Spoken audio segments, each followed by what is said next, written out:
Hello, everyone. My name is Tristan Miller. I'll be doing a presentation today on the emerging technology of lab-grown meat.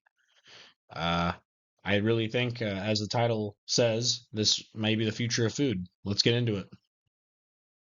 So, to set the stage, as everyone's probably aware of this point, there's a lot of people in this world, and it's only going up. But to feed those people, a lot of them like to eat meat. And unfortunately, we use four-fifths of the land we use to grow food just to raise animals that only contribute one-fifth of the food we actually eat, and they contribute a fifth of greenhouse gases. It's not good. It's not a good situation.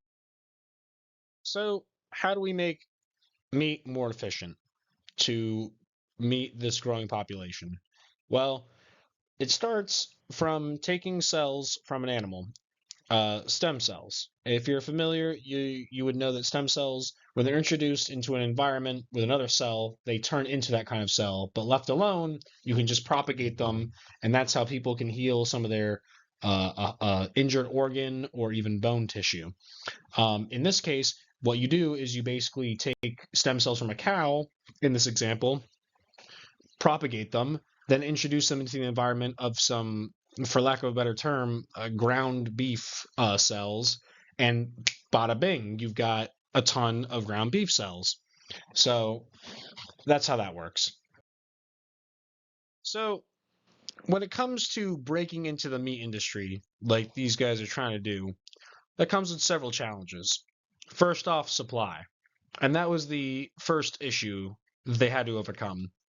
Fortunately, uh, after they were able to prove their concept, moving from a single laboratory to a warehouse sized development was able to take their, not just the amount they were able to make from about a steak at a time to hundreds of cows worth of meat at a time.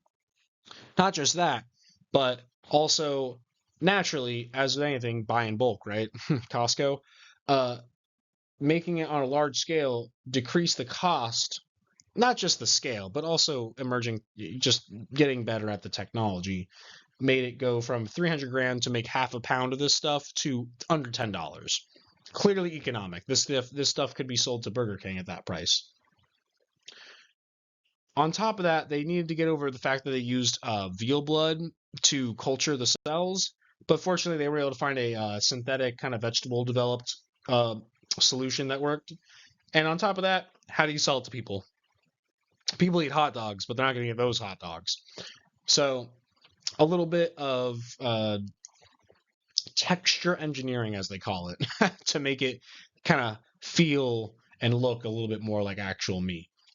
Were some of the hoops they had to jump through, but they made it.